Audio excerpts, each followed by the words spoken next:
Nah,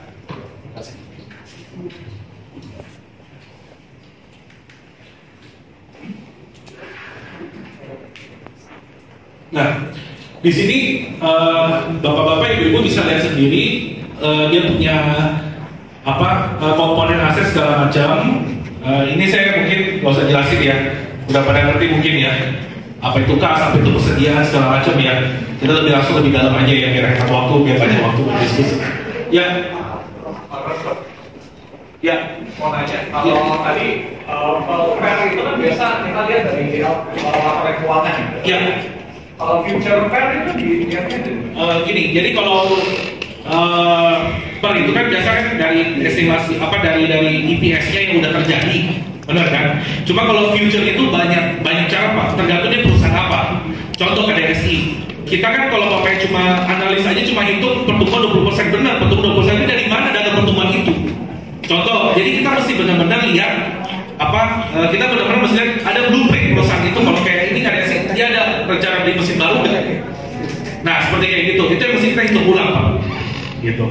Nah nanti itu bakal saya kupas semuanya nanti di sesi selanjutnya tentang grow nanti itu.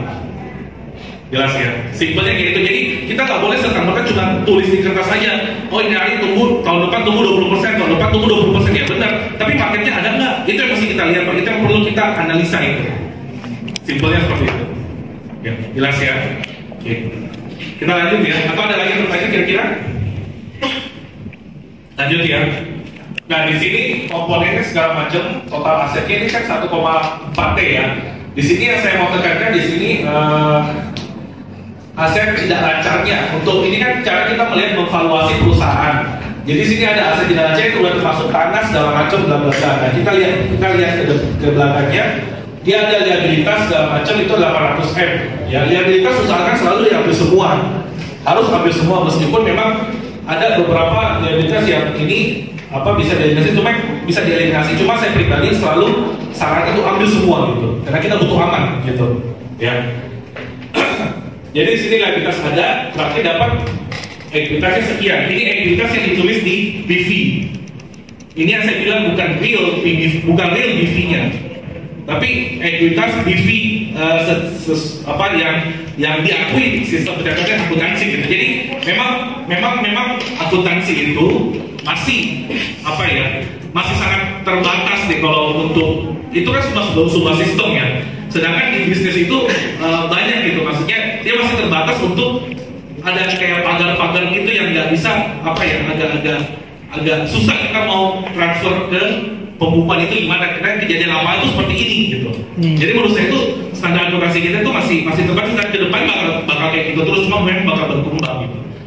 Simpelnya seperti itu ya. Makanya kenapa bisa saya bilang real BBV BBV akuntansinya secara akuntansi. Nah,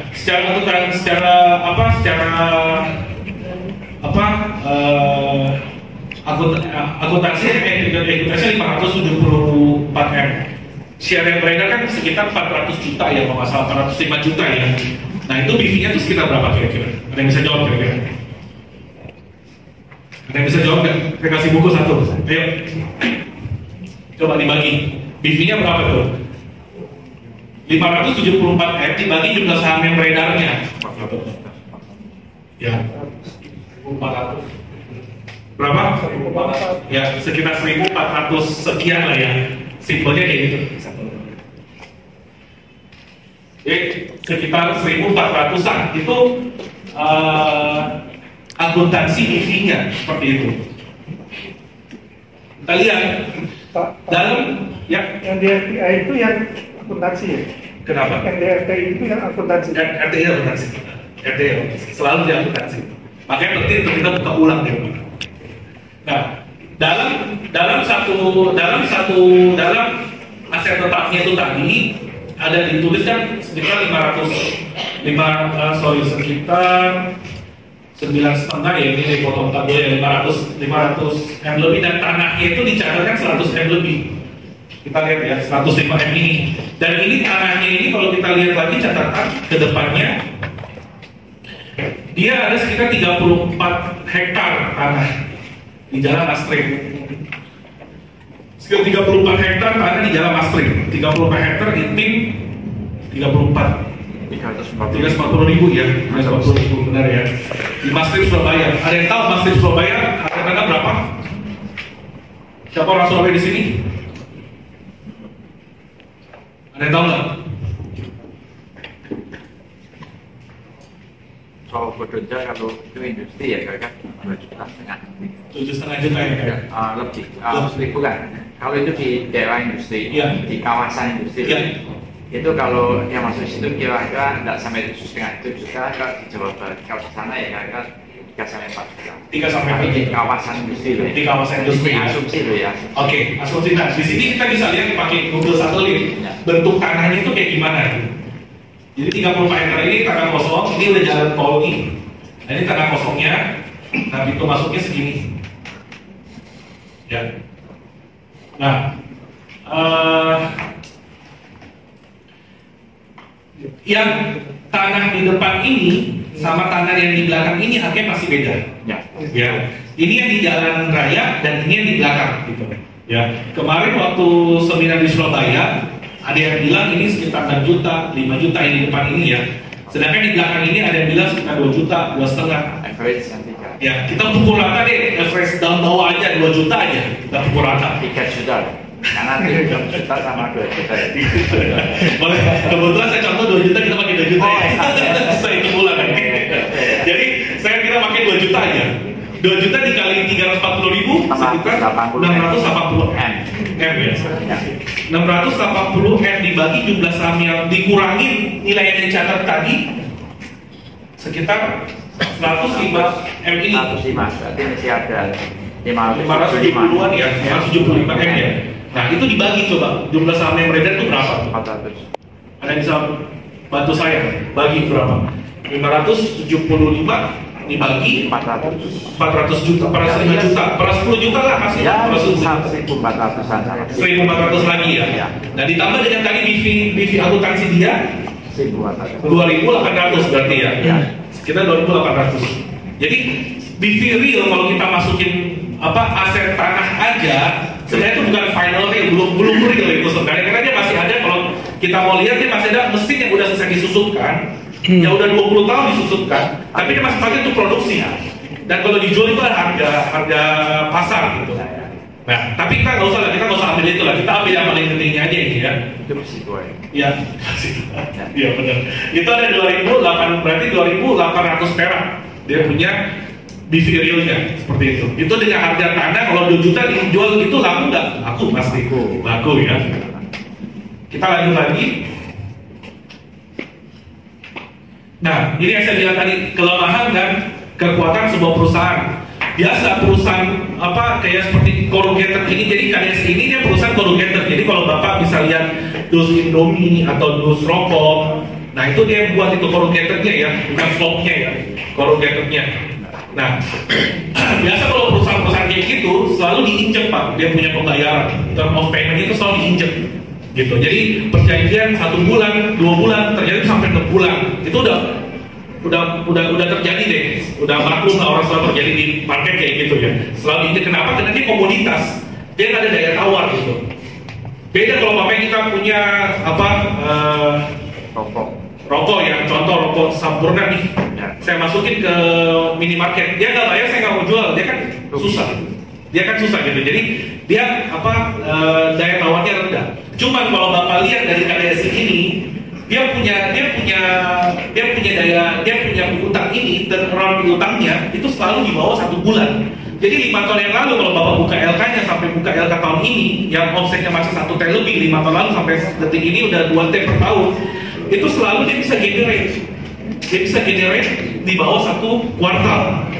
Selalu dia bisa generate, meskipun omsetnya udah naik 2 kali.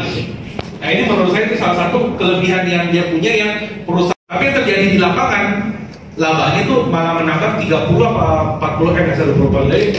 Kebetulan dia kebetulan juga lebih bagus daripada apa yang kita perkirakan kemarin.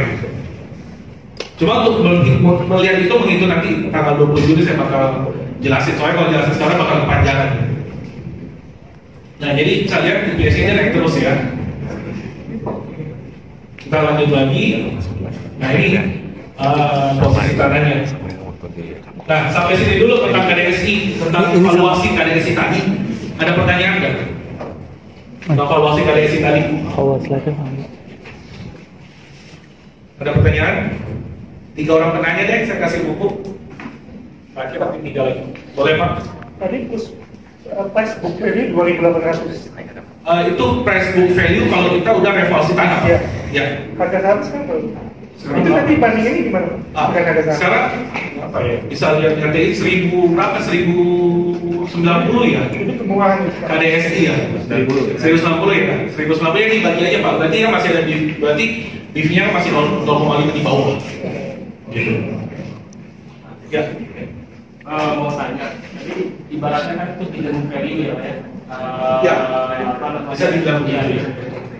Nah, apa saja selain tanah untuk menghitung, untuk bisa dihitung lagi terkait dengan value-nya, juga tadi selain yang kurang bilion dan sebagainya, apa saja selain goodwill, persediaan yang untuk hal. Sebenarnya kalau saya pikir banyak ya Pak, tergantung gimana. Itu contoh kayak perusahaan multi finance, kalau saya udah dihapus bukukan kredit macet yang udah dihapus bukukan. Kalau Pak Media masih ada asetnya di tempat pelelangan yang belum laku, itu kan kalau jadi lagi. Jadi banyak, jadi tergantung tergantung kita mengidentifikasinya kayak gimana gitu. Yang penting untuk kita mengetahui gimana how perusahaan itu make money gitu, gimana alur perusahaan itu make money. Dari situ kita bakal dapat ide-ide gitu. Jadi penting itu. Banyak sebenarnya Pak. Ada lagi? Sorry, dari belakang dulu ya. Kalau kita melihat dari perkembangan daun kan, ya. Kita melihat histori pasti gitu kan. Ya, perkembangan apa dulu nih Pak? Maksudnya prospek ke daun ke depan. Oke. Kita melihat histori terutama kan Bapak tadi mengajarkan mengenai UVP. Ya. Kalau kita lihat histori UVP-nya dari ke daun kan memang seringkali dia di bawah 1 gitu Pak. Ya. Saya begitu. Beberapa tahun yang lalu sekali 21. Jadi bagaimana caranya kita yakin bahwa daun ini nanti ke depannya akan punya ini yang lebih dari 1. Oke, kembali lagi Pak, yang saya mesti bilang kita nggak boleh kayak tadi yang tanya Ibu yang tanya tentang berapa sih per wajar di satu industri. Itu kita nggak boleh ada track seperti itu dulu gitu. Contoh kayak Bapak bilang ke daun always cheap lah, ibaratnya seperti itu kan, always cheap gitu. Kita nggak boleh ada perkiraan seperti itu dulu Pak. Saya kenapa maksudnya market bisa pesimis itu memang bisa bertahun-tahun panjangnya gitu loh. Jadi kita nggak bisa bilang kemarin dia harga PBB 1, tahun ini PBB 1 itu masih wajar. Itu agak mesti hilangkan persepsi seperti itu Pak. Saya ambil contoh kayak INKP deh. Saya beli 3 tahun saya tahan harga 700 itu PBB 0,1 lebih kalau saya nggak salah 0,1 atau 0,2. 0,5 ya. Nah, terus jalan setelah 3 tahun, jalan 6 bulan itu harga udah di sekitar 4.000-an, 5.000-an. Karena itu kita lihat BV-nya itu kan sekitar BV akuntansinya ya itu sekitar 7.000. Kalau dikurangi dengan MRA-nya itu MRA kan dia ada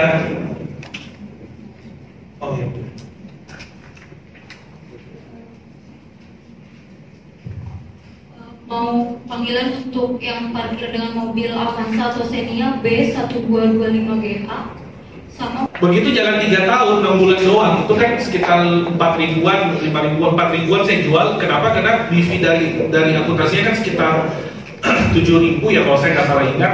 Tapi dia ada MRA-nya. Jadi MRA itu kan waktu dia standstill. Jadi dia standstill itu dia ada utang usaha, utang segala macam dia nggak bayar beserta bunganya, dan dia suruh daftar ulang. Dan kemarin hitungnya ada beberapa yang belum daftar ulang, ya mungkin nggak setuju atau gimana saya nggak tahu.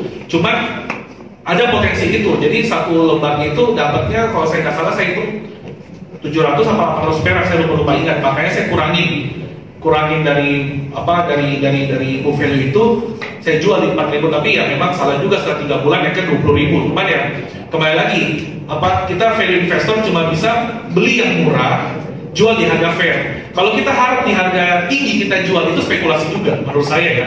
Itu bagian dari spekulasi juga karena kita nggak tahu orang gila mana besok-besok yang datang mau bayar mahal gitu. Itu spekulasi juga. Jadi kontrol apa yang kita bisa kontrol, gitu. Harga beli yang kita bisa kontrol kita kontrol seperti itu. Jadi kayak tadi Bapak bilang PBV always 0,1, menurut saya itu cuma histori. Histori itu bukan berarti ke depan bakal begitu terus. Kalau histori bakal berjalan seperti kayak future ke depan begitu terus, mungkin yang paling kaya dunia ini mungkin sejarawan. Simpelnya seperti itu Pak. Jadi itu cuma anggap sejarah, jangan anggap sebagai trademark Pak. Boleh. Ini Pak, maksudnya kalau seperti itu kan kita tidak tahu mungkin berapa lama kita akan bertahan sampai dia itu. Kan biasanya kita inginnya tuh tidak terlalu lama Pak ya. Ending.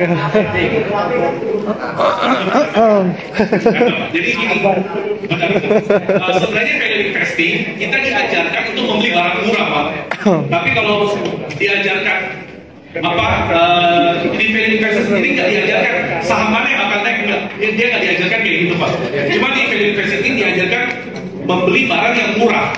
Cuma berapa tahun yang kita bakal simpan itu nggak ada yang tahu Pak. Ya.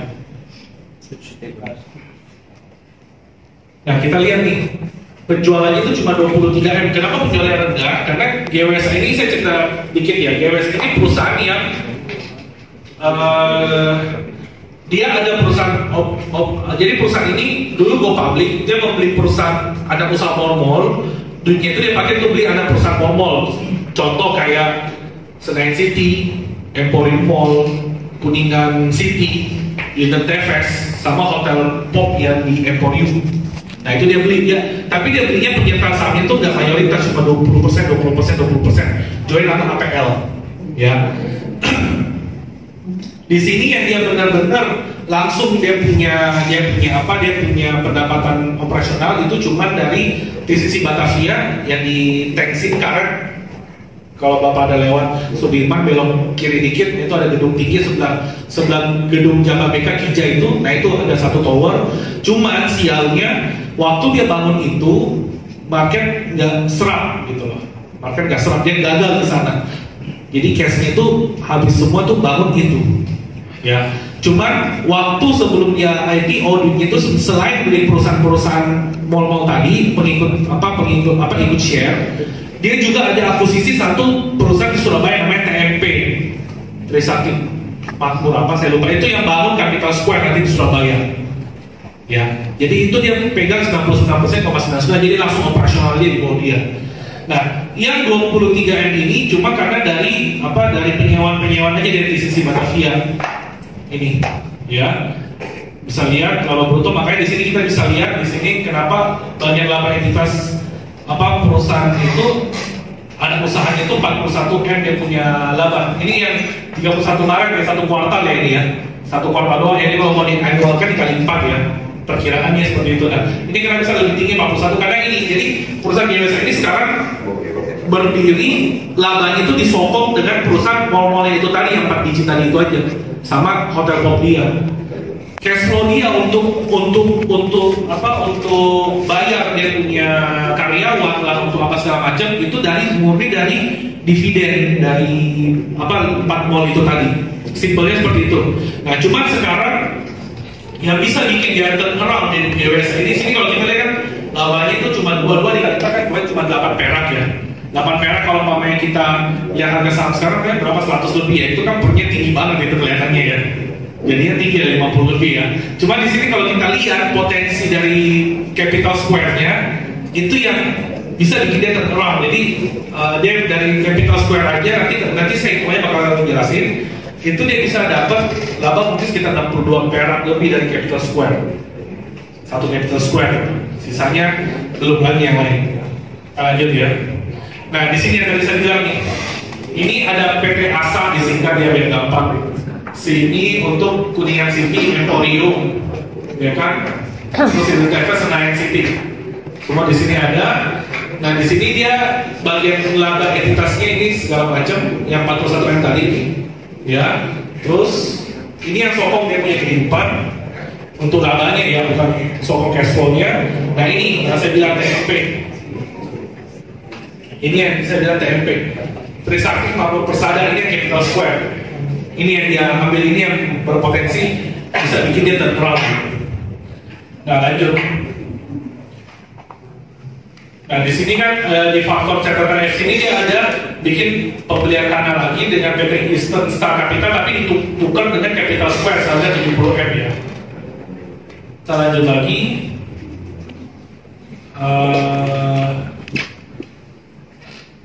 Nah di sini kita lihat asetnya ini masih ada di tanah yang di Jalan Lingkar Luar, Duri Kosambi, Jakarta, dan ada 3.578 di Jalan Abdul Wahid Saimi di Surabaya. Ini terlepas dari Capital Square, ini beda.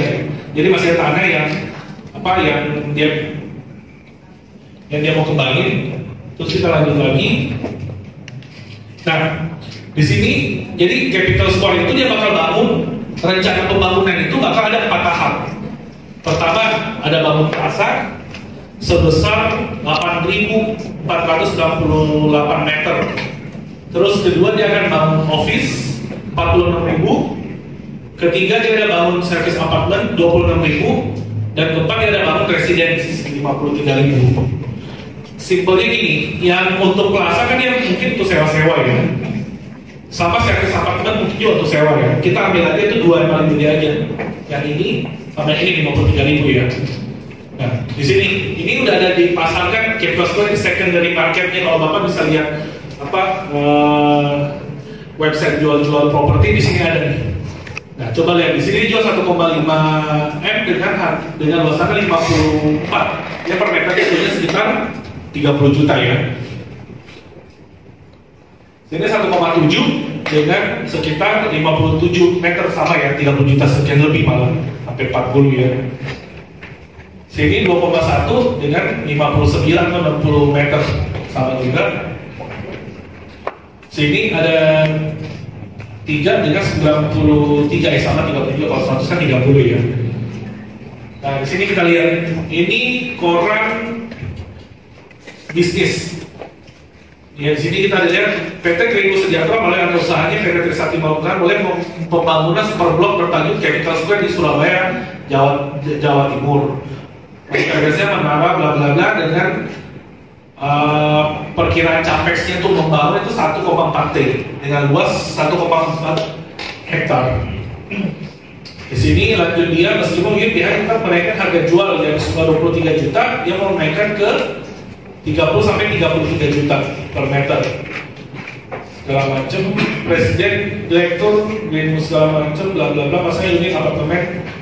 Dapat jadi sini kita lihat patokan harga yang dia mau naikkan itu 30 sampai 33. Di sini ada dari bisnis juga. Sini saya cerita sedikit tentang TMP. Jadi Trisakti Mamu Persada ini dia dulu ambil, kalau nggak salah ingat dari ini, kalau nggak salah yang punya dulu kredit macet di Bank Penin, kalau saya nggak salah ingat. Dia ambil 99%, lalu dia isu masuk 500M untuk bayar utangnya itu dari hasil IPO dia dulu. Ya, jadi perusahaan dia beli 3M doang, saya lupa 3M, mungkin 3M doang dia beli, memang kadang-kadang persen sisa, udah minus lah equity-nya gitu ya. Dia ambil, baru utang itu dia bayarin 500M. Jangan isu, jadi TMP ini strukturnya udah gak ada utang gitu. Tambangnya udah beres, yang bikin dia macet dulu. Nah, itu yang tadi kan dia ada 4 tuh, ada 4 segmen ya. 8.000, 20.000 untuk sewa, ini 40.000 sama 53.000. Kita tambahin aja yang tujuannya, kita hitung tuh potensi dia aja dari 2 segmen itu. Jadi dapatnya 99.000. Ya kan? Dikali 25 juta per meter dengan harga jual itu 2,4 T. Dipotong dia investasi capek 1,4 T, dipotong 70M untuk yang tukar guling segala macam, dibagi jumlah saham mereka 7M lebih ya. 7 miliar lebih ya, yang jumlah saham beredar ya. Di sini kita bagi aja, kita anggap 8M aja, jumlah share yang beredar aja kita anggap 8M. Jadi cash flow yang dia bakal dapat dari, kalau seandainya 2 segmen itu terjual, itu dia bakal dapat 125 perak per lembar cash flow yang dia dapat. Ya, sudah potong utang gitu segala macam. Tapi perhitungan laba yang dia dapat bakal seperti ini, 62,5 perak per share. Ini laba dia setelah potong 500M itu dia reissue. Jadi di sini satu project Capital Square aja yang hanya 2 segmen aja dia bakal dapat potensi seperti ini. Anggap ya maksudnya ya. Kalau sekarang market mungkin 200 perak ya per share sahamnya ya. Kalau Bapak tebus sekarang 200 share, Bapak bakal dapat yang tadi plasanya sama dapat service apartemennya 20.000 meter persegi sama 8.000, 32.000. Bapak bakal dapat gedung di sisi Batavia, ya. Bapak bakal dapat 4 anak usaha lagi yang sokong dia sekarang, gitu. Jadi bisa dilihat ini perhitungan ini apa harga saham ini sangat salah harga gitu.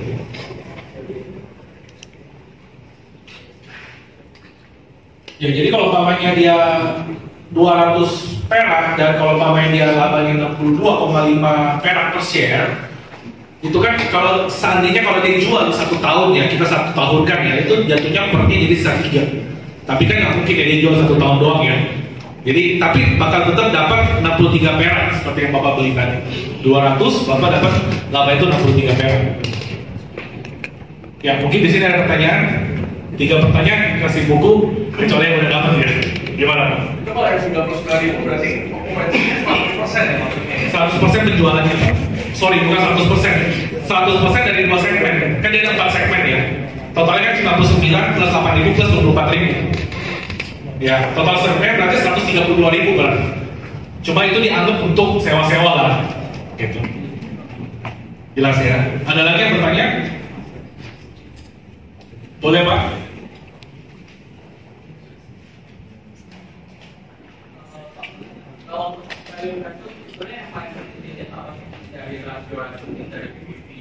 Makanya tadi saya bilang waktu di awal kita pembuka Pak, kalau saya pribadi yang paling saya suka biasanya yang saya lihat PBV harus rendah dulu, baru ada potensi nggak dia grow. Iya, jadi kenapa mesti itu? Jadi kan kita selama menunggu kan biasa pengalaman saya pribadi EPS naik, baru harga saham itu bakal ikut stabil naik, gitu ya. Jadi selama kita menunggu, jangan sampai ada aksi korporasi yang merugikan kita, Pak, gitu. Kayak tadi dijual tanah, kalau kita belikan 0,5 kan kita untung, gitu. Ya, simpelnya kayak gitu, Pak. Jadi PBV itu tuh buat jaga-jaga aja. Sebenarnya per itu untuk kita keluar, gitu. Kalau dia bisa turun, gitu, Pak. Jelas ya Pak. Oke, ada lagi yang bertanya? Kalau 500 miliar itu biar posisi kelihatan dari mana ya Pak? Tadi yang ada isu Pak, TMP yang dibayar utang ke Bank Pening tadi ada beritanya. Ini. Yang ini Pak 500,6. Ya 500 miliar 600 juta. Tapi itu ada tulis di LK ya? Ada. Di LK saya kurang paham, saya lupa ingat. Cuma kemungkinan besar dari nilai penilaian itu ada di LK ya. Cuma kalau untuk detailnya untuk ini kayaknya nggak ada gitu. Tapi nilainya itu ada, penilaian totalnya ada ya. Jadi artinya dia akuisisi, dia potong, maksudnya dipotong. Bukan Pak, di sini kita hitung dia cuma di sini kita hitung kita bagi Pak satu segmen doang dia. Jadi kita bagi satu segmen doang. Kalau capital square itu terlaku sekian, dipotong dengan modal yang dia isu sekian, tapi merasanya itu duitnya kan tetap aja masuk jadi aset di GWSH kan gitu. Tapi kita mau cari keuntungan ini satu sektor ini berapa sih? Ini cara seperti itu kan? Gitu simpelnya gitu. Jelas ya Pak ya? Ada lagi yang bertanya? Boleh Pak? Ini Pak. Ya. Kita kan tahu bahwa Aisyah kan ada masalah. Aisyah ya. Ya. Bagaimana cara mendeteksi tentang laporan keuangan Pak sampai bahwa ini kalau Aisyah bermasalah juga? Ini pengalaman saya pribadi ya Pak ya. Jadi waktu Aisyah itu yang saya lihat dia saya pribadi juga ada sempat masuk Aisyah dulu Pak. Jadi cuman saya sempat ngobrol sama teman yang memang udah lama di Beras. Saya tanya piutangnya kan dia kalau nggak salah ada 4 orang untuk kereta kencana apa segala macam. Dan teman saya bilang itu dia nggak pernah dengar perusahaan kayak gini gitu. Setelah statement itu saya pulang ngecek, ternyata itu masih satu realitas sama Pak Jokonya, satu owner. Nah di situ besoknya saya langsung jual itu saham. Karena memang dari kita lihat dari goalnya sendiri dia nggak kasih cash gitu kan, dia cuma kasih piutang ya, catat gitu. Jadi untung saya juga bisa lepas dari itu masalah ya. Gitu. Jadi memang agak riskan gitu. Dari Sebenarnya yang kita lihat itu sebenarnya kayak dari goalnya ini sebenarnya udah kelihatan tuh, udah ketara. Cuma ada saya teman yang masalah 4 distributor geringnya itu yang dia nggak pernah lihat. Begitu saya cek ke rumah ternyata masih sama orang sama dengan Joko pemiliknya. Setelah itu lihat ya memang maksudnya itu perusahaan udah masih berjalan. Cuma maksudnya memang udah ada kayak gol aja deh, nggak bayar duit, udah tunda 2 tahun. Kalau pas saya waktu itu ya udah akhirnya saya putusnya udah jual aja. Nah, seandainya kalau contoh dari GWSA tadi dia ambil utang, berarti utangnya kan harus dibayar, ya kan? Cuma kita lihat dari aset dia, tadi kita ada lihat di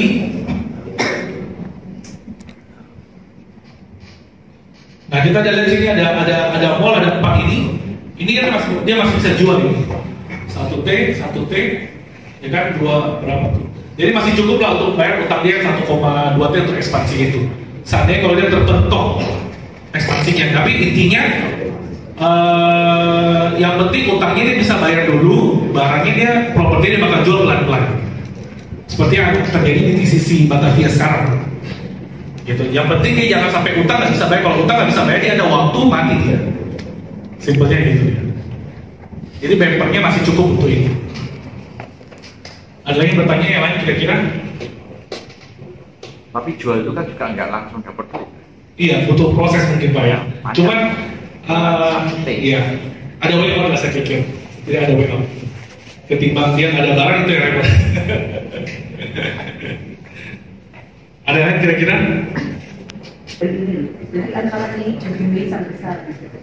Gimana ya Pak caranya menjelaskan, saya belum serius. Jadi maksud Ibu pada saat crash pernya kan tinggi, masih tinggi, tapi saya selalu yang tingginya murah, kurang dari 5. iya. Semuanya LQ45. Iya. Itu sulit kan? Saya yang tinggi kurang dari 5 sulit yang Iya. LQ45. Terus ya sudah saya tuh belajar dan pokoknya beli karena dia sudah turun. Iya. Udah 1 bulan beli turun. Iya. Udah beli, habis itu Pak sampai Juni kemarin semua naik kira-kira 10%. Ada yang sampai 30%, 20%. Itu dibuka sampai 15% ya Pak. Padahal saya ikutnya itu kan Benar. Jadi kembali lagi Bu, saya bilang kalau seandainya tentang spekulasi tadi, saya nggak bilang spekulasi itu kita berjudi, saya nggak bilang itu kita pasti kalah, enggak. Jadi tapi at long run itu bakal rugi Bu fee.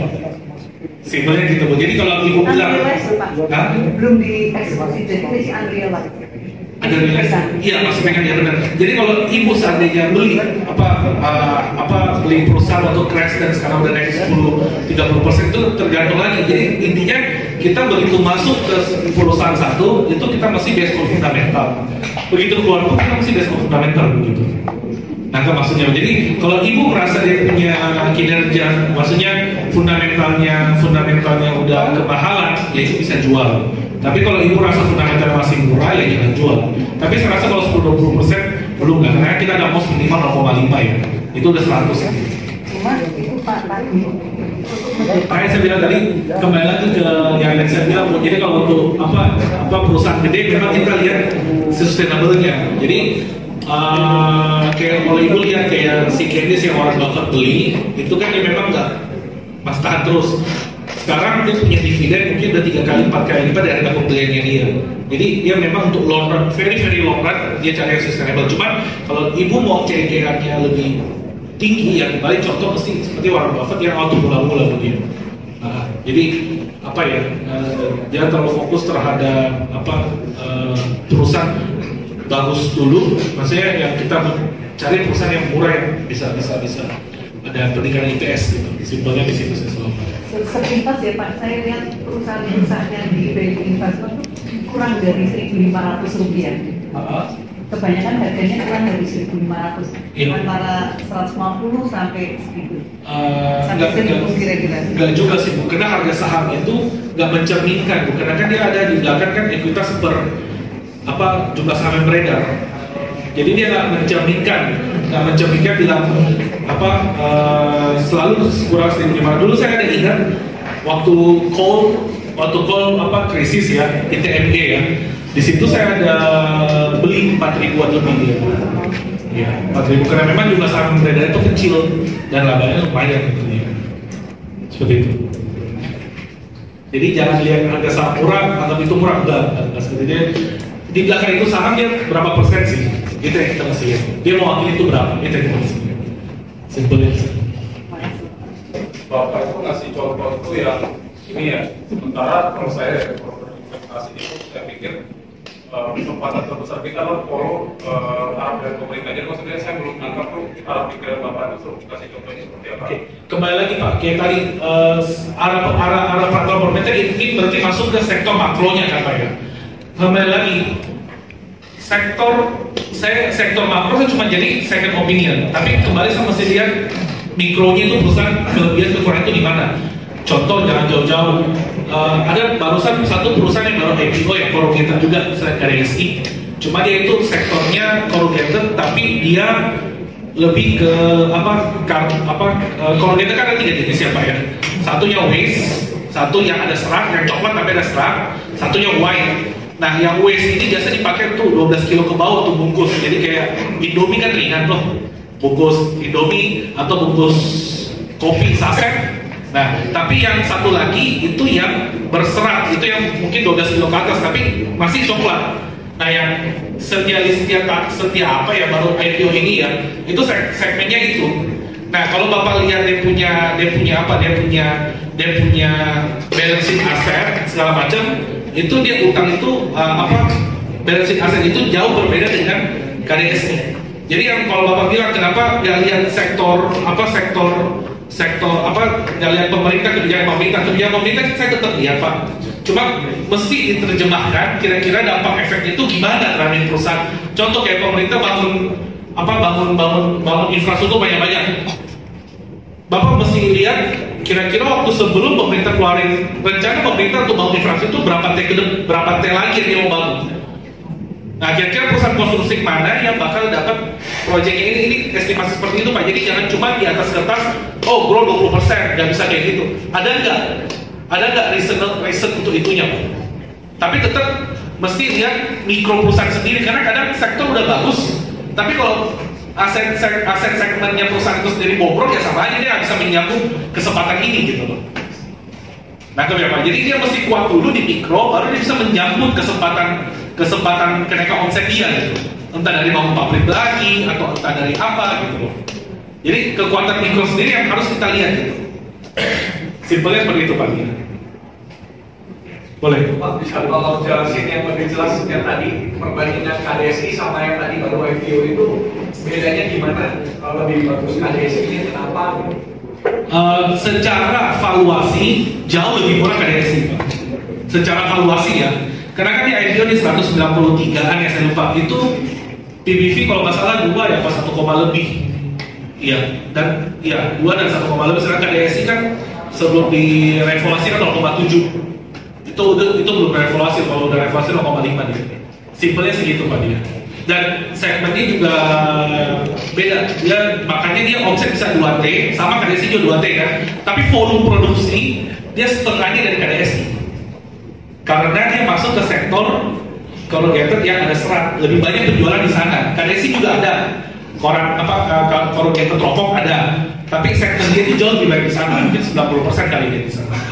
Jadi kalau KDSI itu segmennya itu waste papernya, gitu. Jadi start marginnya ya Pak, kalau waste. Masalah margin hampir sama Pak, 2 itu hampir sama. Masalah efektivitas dan efisiensi itu hampir sama nih. Cuma valuasi aja yang jauh lebih mahal ya. Karena kan mungkin baru IPO kali ya. Boleh Pak. Pak, mau tanya nih, untuk yang tadi ini mungkin LK Pak. Kalau aset itu kan ada pajak dibayar di muka sama biaya dibayar di muka. Biaya dibayar di muka, oke. Itu pajak dibayar di muka sama biaya yang dibayar di muka itu sudah termasuk dalam aset atau bagaimana? Itu aset Pak. Kalau pajak dia nggak bakal mungkin berani macam-macam itu saya rasa. Kan kalau pakai pajak kan kita biasa ada cicil gitu kan. Pembayaran pajak kita masih cicil kayak 1 tahun itu kita masih cicil per bulan berapa sebelum dihitung total semua. Nah itu kan masuk aset yang udah bayar dia tulis aset pajak di base muka. Dan saya rasa itu dia nggak berani macam-macam loh, itu bahaya. Nggak boleh dicoret. Kalau saya pribadi saya nggak coret. Sama biaya yang dibayar di muka juga nggak dicoret. Biaya dibayar di muka tergantung biaya apa? Mesti ada detailnya dulu. Contoh dia apa? Tapi kalau saya rasa sih kebanyakan biaya dibayar di muka saya nggak coret sih. Kebanyakan saya nggak coret. Jadi otomatis fix masuk aset lancar. Iya, cuman mungkin kayak biaya dibayar di muka. Contoh kalau dia beli mesin dan pastikan memang dia siap untuk produksi untuk pakai itu mesin, soalnya kalau mesin itu kan harganya doang yang dia bakal dikurangi gitu, kalau dia mau jual. Misalnya, coba kalau pajak saya rasa nggak berani macam-macam, berusaha untuk mengatakan itu udah perfect ya. Yang kedua boleh Pak. Kenapa? Pertanyaan kedua boleh. Ya boleh, silakan. Mau tanya Pak, untuk yang saya kan pernah baca ada working capital Pak. Ya. Nah, itu kan kalau nggak salah tahun di data Pak. Jadi ada current asset dikurangi current liabilitas. Iya. Bisa dijelasin terhadap dia utang berbunga Pak. Kenapa? Terhadap utang berbunga. Terhadap utang berbunga ya. Bisa dijelasin Pak secara pandangan gitu. Saya pribadi untuk rasio-rasio kayak working capital biasa saya cuma ambil intinya aja sih Pak. Saya cuma ambil intinya, jadi intinya kalau pemilik dia mau kayak dia ekspansi satu perusahaan baru, ini maksudnya biar enak gitu, main logika aja gitu ya. Working capital kan intinya kan dia modal untuk dia kerja aja gitu kan. Jadi intinya dia mau ekspansi nih, contoh nih berarti kan dia mesti sediakan persediaan dia olah dan mesti ada piutangnya dia kasih. Simpelnya kayak gitu aja dimainin. Cuma kalau rumusnya tuh bagus itu jangan terlalu kaku sama dia punya rumus gitu. Main logika aja, kita kadang kalau rumus itu nggak pas diterapkan ke perusahaan yang sistemnya beda. Jadi perusahaan jasa bakal beda dengan perusahaan industri karena working capital beda. Simpelnya kayak gitu. Jadi nggak usah terlalu fokus dulu deh untuk masalah hitung DCF gimana rumus ini, nggak usah. Simpelnya aja Pak, Bapak mau kira-kira mau produksi barang baru, kira-kira Bapak butuh modal apa? Nah itu working capital. Simpelnya gitu aja. Ya. Ada lagi yang bertanya, kira mulai kenal saham kan 2008 awal ya. 2008 awal itu saya masih trading. Nah 2009 baru saya benar-benar value investing. Nah dari 2009 itu saya usahakan tiap malam saya baca satu annual report terakhir Pak.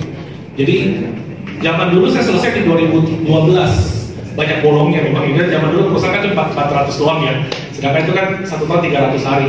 Cuman waktu 2012 itu saya selesai baca.